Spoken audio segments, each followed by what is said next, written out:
ফজরের নামাজ পড়ছে, মসজিদে জামাত শেষ, মেয়েটির আব্বা ইমামের শাগরিদ ইমামে আজম ফজরের নামাজ পড়ে বাড়ির দিকে তাড়াতাড়ি রওনা দিছে রে মা। মেয়েটি বলে, আব্বা ব্যাপারটা বুঝলাম না, জামানার বড় একজন ইমাম ফজরের নামাজ পড়ে এত তাড়াতাড়ি মসজিদ থেকে বের হবে না। ইমাম যারা হবে আল্লাহর খাস মোমেন বান্দা যারা হবে, ফজরের নামাজের পরে মসজিদে বসে বসে আল্লাহর কালাম কিছু সময় তেলাওয়াত করবে, কিছু সময় জিকির করবে, এরপরে ইশরাকের নামাজ পড়ে মসজিদ থেকে বের হবে। আব্বা জান জামানার বড় ইমাম হয় ফজরের নামাজ পড়ে বাড়ির দিকে যায়, ইশরাকের নামাজটাও পড়ে নাই, এ আবার জামানার বড় ইমাম কেমনে হলো? এবার বাবারে বলে, আব্বা আপনার ইমাম রে আমার তিনটা প্রশ্ন, এক বল খানা দিলাম, সব খানা ইমাম একাই খায় ফেলাইছে। তাহাজ্জুদের উজুর জন্য পানি দিলাম, উজুর পানি ওই জায়গার মধ্যে থাকলো, উজু পর্যন্ত করে নাই। ইশরাকের নামাজ না পড়ে আল্লাহর বান্দা বাড়ির দিকে রওনা দিল। আব্বা জান এই প্রশ্নগুলো আপনি ইমাম রে করেন। আল্লাহর বান্দা শাগরিদে বলে, মা আমি এত কিছু জানি না, আমি হুজুরে বলতে পারবো না। তোর যদি সাহস থাকে পর্দার আড়াল থেকে তুই হুজুরে জিজ্ঞাসা কর। জোরে জোরে কন্যা মারহাবা। আমার কথা কে কে বোঝেন দুইটা হাত উঁচা করে দেন। বুঝা উঠাইছেন না না বুঝা? বুঝছেন তো? আল্লাহ বুঝার তৌফিক দান করুন। হ্যাঁ, ইমাম সাহেব রুমের ভিতরে বসছে, মেয়েটি হুজুরে জিজ্ঞাসা করে, ওস্তাদ এক বল খানা আপনি একাই খাইলেন, উজু পানি দিলাম উজু করলেন না, ইশরাক না পড়ে বাড়ির দিকে রওনা দিলেন। আল্লাহর ওলি জামানার বড় ইমাম ইমামে আজম আবু হানিফা রহমতুল্লাহি আলাই চোখের পানি ফালায়া মেয়েটিকে বলে, মা এটা হলো যার যার ব্যক্তিগত ব্যাপার, সব কথা সবার সামনে খোলা বলাটা ঠিক না। তবে হ্যাঁ, তোমার মনে প্রশ্ন, তোমার প্রশ্নের জবাব যদি আমি তোমারে না দেই তাহলে আমার প্রতি তোমার একটা খারাপ ধারণা হবে। জোরে কোন ঠিক কিনা?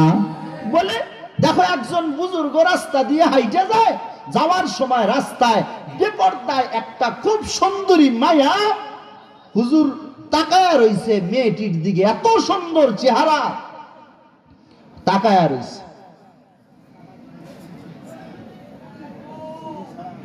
একটু সময় লাগবে, আরো 10, এত তাড়াহুড়া করলে কাম হবো না। মানুষের কাছে চাইলেই দিব না, সিস্টেম আছে। কথা হল না নাকি? বেশি কয়ে ফেলাইলাম? এত তাড়াহুড়া করেন না, মানুষ আইছে বয়ান শুনবই, রাত 2টা বাজুক। প্রধানমন্ত্রী আছে, আইনা দেন অস করুক, তাহলে আমি নাই। জিজ্ঞেস করছে আল্লাহর ওলি, বলে, মা শোনো, জামানার বড় ইমাম আমি, আমার শাগরেদ তোমার বাবা, তুমি যখন এক বলখানা আমারে দিছো, এ মা আমি যখন খাইতে বসলাম আমার জীবনে আমি এই পরিমাণ হালাল খানা আমি কোথাও দেখি নাই। হয় নাই? হয় নাই? হালাল খানা খাইলাম। হালাল খানা খাইলে ইমানের ব্যাটারি চার্জ হয়, এজন্য আমি এতগুলো বেশি বেশি হালাল খানা খাইলাম যেন আমার ইমান তাজা হয়। জোরে কোন সুবহানাল্লাহ। এ মা তোমার বাড়ির তোমার আব্বার হালাল কামাইয়ের খানা এক বল খাওয়ার কারণে আমার আল্লাহ ইমানের ব্যাটারিটা এমন ভাবে আমার পাওয়ারটা বাড়াইয়া দিছে, যার কারণে এশার নামাজ পড়ে আমি আমার কামরায় বসে গেলাম। আল্লাহ তাআলার কোরআন শরীফের একটা আয়াত গবেষণা করে 100টা মাসআলা আমি হল করে বের করলাম। আল্লাহু আকবার।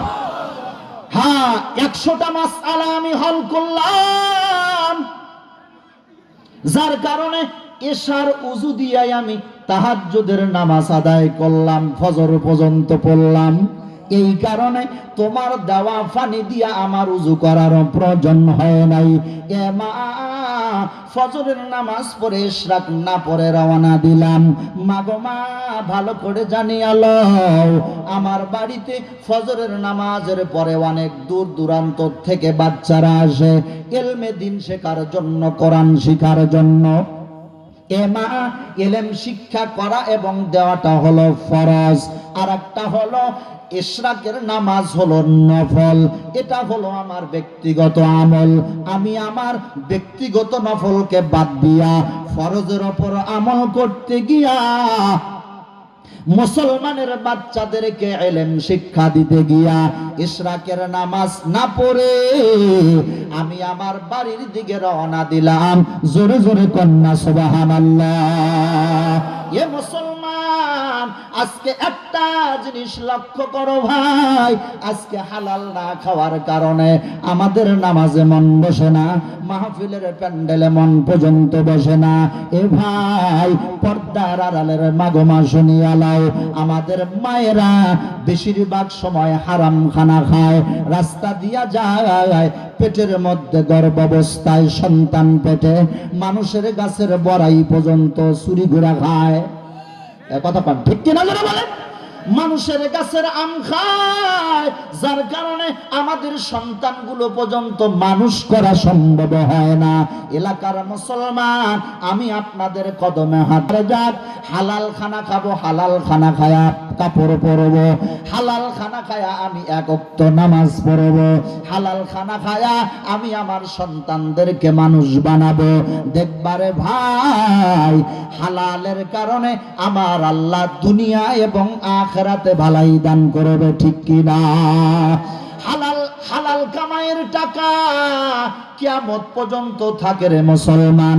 হালাল খানা দিয়া সন্তানদেরকে মানুষ বানাইলে আপনি মরিয়া যাইবেন, তবে হ্যাঁ, হালাল খানেওয়ালা সন্তান আপনার জন্য দান খয়রাত করবে, মাদ্রাসায় টাকা দেবে, মসজিদের মধ্যে টাকা পর্যন্ত দিবে। আর যদি হারাম উপার্জন করে দুনিয়ায় বড় বড় বিল্ডিং বানায়া যাও, কোটি কোটি টাকা রাখো, আমাদের পূর্বের সাবেক ক্ষমতাবান বড় বড় এমপি মন্ত্রীর দিকে তাকাও, নিজের টাকা পর্যন্ত খাইতে পারে নাই। অনেকেই টাকার বস্তা নদীর মধ্যে ভাসাইয়া দিল, পত্রিকার রিপোর্ট আগুন দিয়া পর্যন্ত পুরাইয়া দিল। জোরে কোন ঠিক কিনা? এর মানে হলো হারাম দিয়া কোনোদিন লাভবান হওয়া যায় না। আমার বড় ধারণা, এই জায়গার মধ্যে যারা বসছেন আপনারাও বড় হারাম খান না, হালাল খান, যার কারণে মাহফিলে আল্লাহ তাআলা এনেছে। আপনার মা বাবা নিশ্চয় আপনাকে হালাল খানা দিয়া আপনারে মানুষ বানাইছে, যার কারণে মাহফিলের মধ্যে বসার সম্ভব হয়েছে।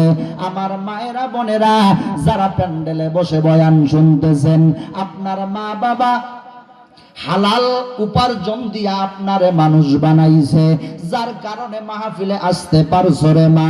আমি আপনার কদমে হাত দিয়া বলি, আজকের মাদ্রাসার জন্য হালাল ইনকাম থেকে যাদের মা নাই, যাদের বাবা চলে গেছে, এ ভাই আমাদের এখানে কার কার মা নাই হাত দুটা উঁচা করে দাও। কার কার মা নাই? মা যাদের কবরে চলে গেছে হাতটা উঁচা করো। আল্লাহু আকবার। কত মানুষগুলোর মা আজকে দুনিয়ায় বেঁচে নাই, হাত নামান। যার যার বাবা দুনিয়া থেকে বিদায় হয়ে গেছে হাতটা উঁচা করে দাও। আল্লাহু আকবার। দেখছেন? হ্যাঁ, মাও নাই বাবাও নাই, কার কার হাত দুইটা উঁচা করে দেন। হ্যাঁ, হাত নামান। কত মানুষের মা বাবা নাই, মা বাবা কবরে চলে গেছে। আজকে মায়ের জন্য বাবার জন্য যদি 1,000 টাকা দাও, দেখবেন আপনি মারা যাওয়ার পরে আপনার সন্তানও আপনার জন্য দান খয়রাত করবে। জোরে কোন ঠিক কিনা? আর যদি দান খয়রাত না করো, খারাপ সন্তান যদি সন্তানদেরকে শিক্ষা না দাও, তাহলে দেখবা মারা যাওয়ার পরে কবরের পাশে দাঁড়ায়া আয়ুব বাচ্চুর গান বাজাইতে তাদের কষ্ট লাগবে না, ঠিক কিনা? এ মুসলমান, আজকের এই মাদ্রাসার ভিতরে নতুন টাকা দেন ব্যাপারটা এমন না রে ভাই। আমিও 3 বছর কালেকশন করে দিয়া গেলাম, গত 2 বছরও কালেকশন করেছি। আমার মনে হয় বয়ান করে আপনাদের কাছ থেকে টাকা নেওয়ার দরকার নাই। আপনারা আপনাদের পরিশ্রমের টাকা দিয়া মাদ্রাসা চলে, ওস্তাদদের বেতন সহ সব দায় দায়িত্ব এখানে খরচগুলো বহন করা হয়। অনুরূপ ভাবে আজকে হালাল হালাল ইনকাম থেকে আল্লাহর কোন বান্দা আসেনি যাদের মা চলে গেছে, যাদের বাবা চলে গেছে, ব্যবসায় বরকত নাই, এমন 2-4 জন মানুষ আমি আপনাদের কাছ থেকে একটু চাই। মাদ্রাসার জন্য, এতিম ছাত্রদের জন্য 5,000, 10,000, 20,000 এমন 2-4 জন আল্লাহর বান্দা একটু দাঁড়ায়া নিজের মা বাবার রুহের মাগফিরাতের জন্য লেখায়া দিবেন। আমিও একজন হতবাগা মা বাবা হারা একজন সন্তান। আমার দিলের ভিতরে আমার মা বাবার মায়া আর মোহাব্বত আছে। এমন মায়া মোহাব্বত নিয়া সাহাবী আবু বকরের খাতায় নামটা প্রথম লেখায়া মা বাবার জন্য একটু দোয়া চাইবেন। দোয়া আমরা করব, হাত তুলে দোয়া করব। আল্লাহর কোন বান্দা আছেন সর্বপ্রথম 20,000, 5,000, 10,000 এমন 2-4 জন মানুষ নগদ অথবা বাকি একটু লেখায়া দিবেন, অথবা নগদ দিয়া বলবেন হুজুর আমি দিয়া দিলাম। এমন 2-4 জন মানুষ মাহফিল থেকে, মাহফিলের বাইরে অথবা স্টেজ থেকে, মা বোনদের প্যান্ডেল থেকে একটু দাঁড়ায়া লেখায়া দিলে ভালো হয়। আল্লাহ তাআলা যেন আমাদের সবাইকে দেবার মতো তৌফিক দান করে, বলে আমিন। হ্যাঁ, 2-4 জন একটু দাঁড়ান, প্রধান মেহমান চলে আসবে। আমি 2-4-5 মিনিট একটু সময় নিতেছি যে হুজুর আমার মায়ের জন্য, বাবার জন্য 5,000 অথবা 10,000 এরকম 2-4 জন একটু প্রথম নাম লেখান, নগদ অথবা বাকি।